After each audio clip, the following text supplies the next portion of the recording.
La communauté médicale reconnaît en quelque sorte que c'est un effet incroyable.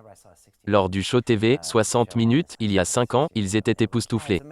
Et ils ne semblent jamais être allés au-delà de ça, cela leur semble toujours juste être cet étrange inconnu mystique, et ensuite la communauté médicale revient à ce qu'elle fait. Eh bien, vous ne pouvez plus faire une étude aujourd'hui liée aux médicaments sans avoir un test placebo en triple aveugle. Et les placebos, sachez-le, fonctionnent dans 10% à 100% des cas.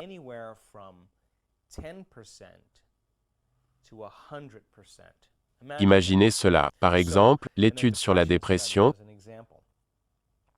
83% ou 81% des personnes recevant un placebo guérissent aussi bien que ceux à qui on a donné de vrais antidépresseurs. Maintenant, il y a des analyses du cerveau pour montrer les changements dans leur cerveau avant et après. Cela signifie qu'ils fabriquent leur propre pharmacie d'antidépresseurs uniquement par la pensée. Et cela leur a pris 6 semaines, 8 semaines durant lesquelles ils ont pris ce placebo tous les jours. Et c'est un point important, car la plupart des gens pensent « Oh, j'ai fait les exercices ou la méditation une fois. Alors mes conditions devraient s'améliorer ». Même dans l'étude de la dépression, 6 ou 8 semaines après avoir pris le placebo, chaque fois qu'ils le prennent, ils se disent qu'ils iront mieux. Ils changent leur état émotionnel. Tôt ou tard, cela devient leur nouvel état d'être. Cela peut prendre 6 à 8 semaines pour les gens avant de constater des changements significatifs de leur santé. Je suis un pragmatique, et si vous me dites quelque chose basé sur la science, je me poserai la question, comment puis-je appliquer cela dans ma vie? Alors que les gens commencent à rassembler ces informations, je sais maintenant que chaque fois que nous apprenons quelque chose de nouveau, nous établissons de nouvelles connexions dans notre cerveau. C'est comme ça qu'on apprend. Si les gens peuvent comprendre les nouvelles sciences, la physique quantique, les neurosciences, la neuroendocrinologie, la psychoneuroimmunologie, la relation corps-esprit, l'épigénétique. Toutes ces sciences pointent du doigt la possibilité. Et si je peux leur apprendre de manière à reconstituer le modèle que je sens qu'à un certain point, ils arrivent à comprendre. S'ils peuvent tout expliquer à la personne assise à côté d'eux lors d'un séminaire. Si je ne peux pas l'expliquer, ça ne changera pas leur cerveau. Mais s'ils peuvent l'expliquer, ils commencent à installer le matériel neurologique dans leur cerveau, en préparation à une nouvelle expérience. Donc, si je peux définir les conditions de l'environnement et leur donner les instructions appropriées et les aider à s'abandonner suffisamment au moment présent, un certain pourcentage de ces gens vont avoir leur comportement qui correspond à leurs intentions. Et quand ils le font, ils expérimenteront quelque chose de nouveau. L'expérience va alors produire une émotion et ils vont se sentir illimités, entiers et invincibles. Au moment où ils ressentent cette émotion, ils enseignent chimiquement à leur corps de comprendre ce que leur esprit a compris intellectuellement. Maintenant, ils créent la vérité de cette philosophie en l'activant. Ce qui veut dire que si vous l'avez fait une fois, vous devriez être capable de le refaire. Et si vous répétez l'expérience encore et encore, vous reconditionnerez neurochimiquement votre esprit et votre corps pour qu'ils ne fassent plus qu'un. Et quand vous avez fait quelque chose tellement de fois que votre corps et votre esprit savent comment le refaire, vous maîtrisez maintenant cette philosophie et vous êtes dans un nouvel état d'être. Nous devons donc passer de philosophe à maître, de faire à être. Et une fois que vous arrivez au point où cela devient inné en vous, devient qui vous êtes, alors vous avez mémorisé un état interne indépendant des conditions de votre environnement. C'est là que vous commencez à maîtriser votre environnement et votre vie. Et oui, nous nageons à contre-courant. Ça va à l'encontre de la norme et des croyances. Mais comment enseignez-vous cela à quelqu'un qui va à l'un de vos séminaires, et qui se sent plus bas que terre, traumatisé par son environnement, se sentant victime, attaché à tout ce qu'il y a de physique? Comment les aidez-vous à voir les choses différemment? Je ne décris pas le pire scénario. Nous avons des gens qui viennent à nos événements avec des conditions de santé très graves.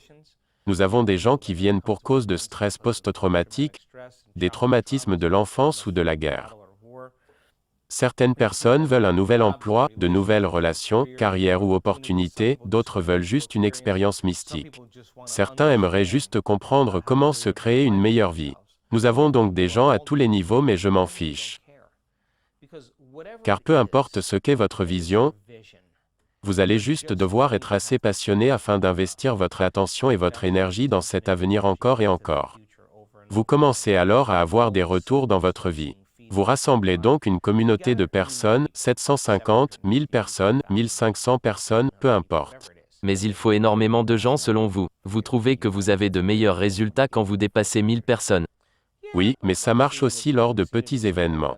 Nous organisons parfois des rencontres privées pour seulement 100 personnes, et c'est pareil.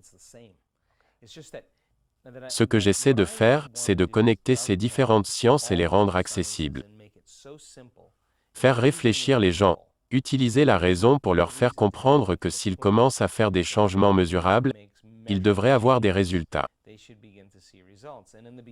Au début, lors des premiers ou deuxièmes jours d'un séminaire, il y a une réticence, car tout le monde dira « je veux ceci, je veux cela », mais nous sortons de votre zone de confort.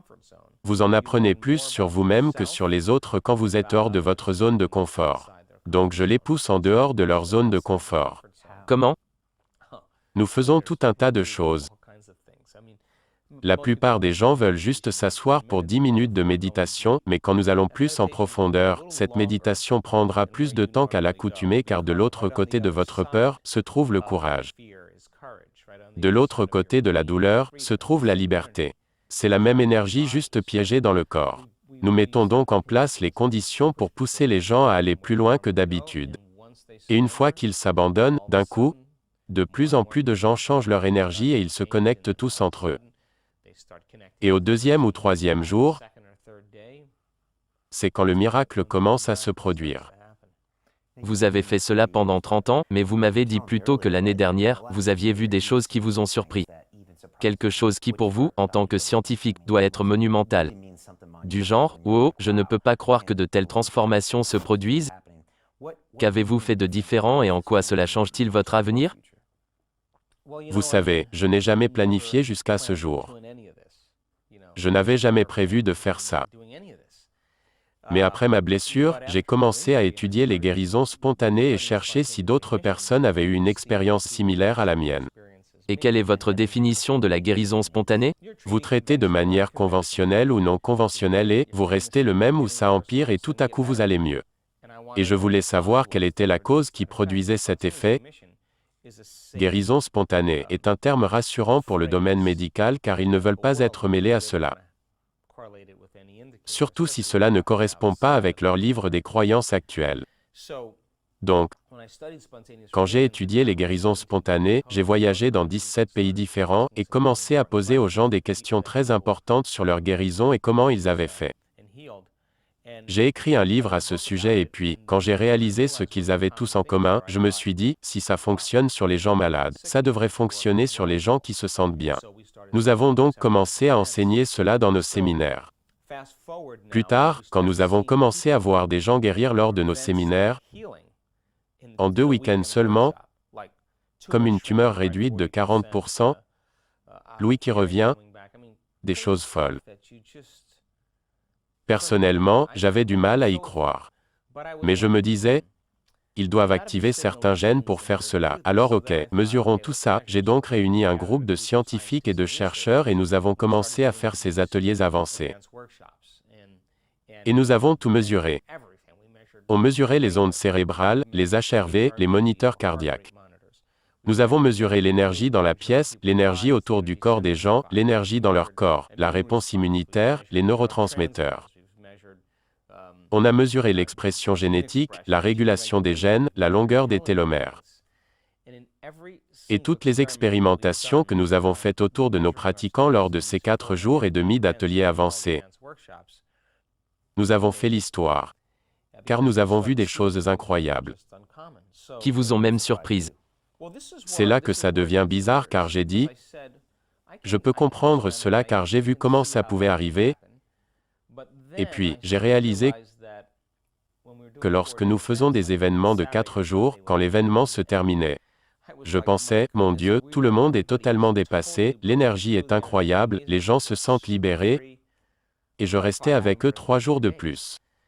Alors, j'ai changé de façon de faire cette année, et aujourd'hui, tous les ateliers sont des cours en ligne, appelés ateliers progressifs. Je n'enseigne plus l'atelier avancé de 4 jours, j'enseigne maintenant toute la semaine. Nous avons maintenant 2 ateliers avancés condensés en une semaine. Et vous savez, des gens que je n'ai jamais vus se tiennent devant la caméra et commencent à parler de leurs conditions, de leur maladie. Et en un instant, de ces gens qui se lèvent de leur fauteuil roulant, nous avons eu 3 personnes lors de notre dernier atelier en ligne qui se levèrent de leur chaise roulante. Maintenant, j'ai été très surpris de voir ces gens qui étaient avec 1 ou 2 béquilles se mettre à marcher sans. Avec une neuropathie périphérique, une blessure de la moelle épinière, je veux dire. C'est devenu dingue. C'était miraculeux. Et lorsque je demande à la fin du séminaire, combien de gens ont une guérison, ou ont amélioré leur santé, je pensais que j'en verrais. Dans notre deuxième séminaire, nous avions un groupe de 850 personnes, je pensais n'en avoir que 27 fois. 1500 personnes se sont levées. Nous leur avons passé le micro et leurs histoires étaient incroyables. Certains systèmes latents ont dû s'activer dans le corps de ces gens, car ils sont sortis de là complètement différents de quand ils sont arrivés. Maintenant, la moitié de cela amène les gens à passer ce point, l'autre moitié est due au fait que l'énergie commence à changer. Chaque fois que vous réagissez, vous puisez dans un champ d'énergie invisible entourant votre corps et le transformez en chimie, et le champ d'énergie vitale émis par votre corps diminue un peu. Continuez de réagir tous les jours à cause d'une menace dans votre environnement réel ou imaginaire. Si vous continuez, vous puisez toujours plus d'énergie du champ et vous n'avez plus d'énergie vitale pour évoluer ou vous réparer. En fait, vous vous sentez plus matière qu'énergie, plus comme particule plutôt qu'onde. Et quand nous sommes dirigés par les hormones du stress, ce qui représente 70% du temps pour la plupart des gens, nous forçons les résultats. Nous contrôlons les résultats, nous essayons de prévoir les résultats. Nous luttons pour les résultats. Nous manipulons les résultats, car nous sommes de la matière essayant de changer la matière. Et il n'y a qu'un nombre limité de choses que vous pouvez faire. Vous pouvez uriner, vous pouvez faire toutes ces choses, mais quand vous commencez à ouvrir votre cœur et commencez à ressentir une émotion élevée. Cela ressemble à ma vie en tant que banquier d'ailleurs. Pour beaucoup de gens, Nous le forçons trop. Vous pouvez le forcer dans une certaine mesure, du moins vous pensez pouvoir le faire. vous allez vous en rendre malade, Et cela ne donnera que de petits bénéfices. mais c'est transitoire. Donc, quand les gens ouvrent leur cœur et créent un état élevé, et vous pouvez former les gens à faire cela et nous le mesurons. Le cœur commence à battre de manière plus cohérente et il commence à produire un champ magnétique mesurable large de 2 à 3 mètres. C'est une fréquence, de l'énergie, et toutes les fréquences transportent de l'information. Donc maintenant, la personne connecte son intention, sa pensée sur cette fréquence, et plus cette émotion est élevée, il est logique que cette pensée ne peut qu'être portée que par une émotion égale à cette pensée. En d'autres mots, vous ne pouvez pas vous sentir nul en pensant à l'abondance. Cette énergie, ou souffrance, cette pensée ne peut être portée par cette énergie, elle doit l'être par un état élevé. Donc, quand vous êtes assis à côté d'une personne qui se libère et ouvre son cœur et laisse la culpabilité pour la joie, la peur pour le courage, peu importe. Il régule ses états. Et si je suis assis à côté de vous et que nos champs commencent à se croiser, si vous êtes cohérent et que je suis cohérent, nous créerons une plus grande onde. Plus l'amplitude est élevée, plus l'énergie dans la pièce sera élevée. Donc, quand vous avez de 750 à 1000 personnes qui font cela, vient un moment critique où je dois juste m'écarter. Car c'est comme si je n'étais plus là. C'est déjà en train de se produire. Tout s'enchaîne tout seul. Lors de notre dernier atelier, nous avons pratiqué la guérison par cohérence. J'ai beaucoup parlé de la recherche qui a été faite à l'université de Harvard sur le champ d'énergie et les systèmes biologiques. Vous allongez une personne à terre, il reste allongé. Nous utilisons ce que nous appelons la cage. Nous mettons 8 personnes autour d'eux, 3 d'un côté, 3 de l'autre, puis le reste devant la tête et les pieds. Ils commencent à lever leur énergie et ils se dépassent. Ils se connectent au champ d'énergie. C'est une partie importante. C'est une partie très importante. Vous ne pouvez penser, mon dos ou mes genoux me font mal, car si vous le faites, vous n'y arriverez pas. Vous ne pouvez penser au temps que ça va prendre. Si vous pensez au temps, vous êtes toujours dans la réalité tridimensionnelle. Si vous pensez, est-ce que je le fais bien ou mal, vous n'avez toujours pas dépassé votre esprit analytique. Mais, si les gens traversent la rivière du changement depuis 5 jours et que nous faisons la guérison par cohérence jusqu'au bout, et qu'ils savent comment se concentrer sur le champ d'énergie au-delà de leurs mains, ils savent comment ouvrir leur cœur, comment aller au-delà d'eux-mêmes. Je suis debout sur scène et je regarde les gens allongés au sol, sans être touchés, leur corps convulse. Rien ne touche le sol sauf l'arrière de la tête de la personne et ses talons. Ils sont en arc comme cela. Et les gens sont juste assis là et ne se rendent compte de rien. C'est donc de l'énergie affectant la matière, changez le champ et vous changerez la matière. Je vois donc cela dans nos 2 derniers ateliers. Des personnes qui avaient le cou cassé et marchaient avec des cannes se levaient en disant « Je n'ai aucune idée de ce qui vient de se passer, mais je n'ai jamais senti cette quantité d'amour traverser toutes les cellules de mon corps. Je veux que ce soit ça la nouvelle norme. J'aimerais que ça devienne commun. Et il faut juste aller au-delà de soi puis diriger votre attention de la bonne façon et cela devient une compétence. Et nous avons suffisamment de mesures pour savoir que vous pouvez en faire une compétence. » C'est fascinant car mon cerveau d'ingénieur qualifié se dit « Ok, on ne peut pas quantifier l'énergie et vous ne pouvez pas faire toutes ces choses, mais j'étais dans la salle avec des gens situés à des niveaux d'énergie plus élevés. Voyant un moine qui médite dans un coin et je me sens différent, comme un chauffeur de taxi qui crie sur quelqu'un. Donc, j'ai assisté à cela. Et, dans ma science, on ne nous apprend pas encore à quantifier ceci. Et j'avance et recule sans cesse. Mais je sens tout cela. J'avais l'habitude d'être le gars qui luttait comme le banquier et aujourd'hui je suis exposé à tous ces concepts. J'enseigne les vieux concepts dont vous parlez dans vos livres. Comme vous dites, certaines choses ne peuvent exister en même temps, vous ne pouvez pas être dans l'abondance et ressentir cela. Donc, j'ai vu que ça marchait. Et, ce qui est intéressant, c'est que vous passez maintenant au niveau supérieur. Je suis presque en train de le quantifier. Voici une chose intéressante qui plaira à votre esprit d'ingénieur, et j'ai un fils aîné qui a une maîtrise en ingénierie et nous faisons des allers-retours tout le temps dans nos discussions. Il est difficile de mesurer l'énergie, mais vous pouvez en mesurer les effets. C'est plus facile de mesurer les effets d'une énergie changeante ou d'une conscience changeante, vous pouvez en mesurer la causalité. Et, mon Dieu, après avoir vu tellement de scanners cérébraux, je peux vous dire qu'au moment où vous allez au-delà de vous-même, quand vous vous déconnectez de votre identité, vous n'êtes plus un homme, plus un Américain, plus un ingénieur, plus un père, plus un athlète. Vous n'êtes plus un nom. Vous allez au-delà de cela. C'est à ce moment-là que vous vous connectez à un champ énorme d'informations. Et une fois que vous y êtes,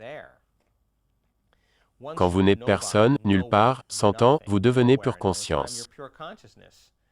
Et vous êtes maintenant prêt à vous connecter au champ unifié. Et quand vous commencez à y prêter attention, quand vous commencez à y être présent, que vous vous y abandonnez, l'expérimentez encore et encore. Chaque fois que vous interagissez avec, vous établissez des circuits dans votre cerveau. C'est important car la prochaine fois que vous le ferez, vous aurez les circuits en place pour en percevoir davantage. Et si vous prêtez attention et que vous vous y plongez plus profondément, vous en expérimenterez plus. Ce qui signifie que vous allez établir plus de circuits. Et tout d'un coup, lorsque vous vous connectez au champ unifié, vous vous connectez à un champ d'information et d'énergie. En quoi c'est pertinent? Vous ferez l'expérience de plus de plénitude et d'unité au lieu de la séparation créée par les hormones du stress.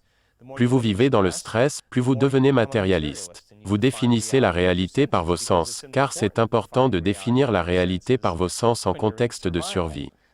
Donc, plus vous vivez avec vos sens, plus vous croyez être un objet dans l'espace et le temps et je suis un objet dans l'espace et le temps et nous avons certaines choses en commun. Donc, nous sommes en quelque sorte connectés, mais on ne se ressemble pas. Si je ne sais rien de vous, je ferai l'expérience d'une plus grande séparation. Quand vous allez au-delà de tout cela et que vous vous connectez à un champ unifié de connectivité interne qui régit tout ce qui est matériel, vous allez commencer à sentir la conscience de tout le monde, de tout, partout et à chaque fois.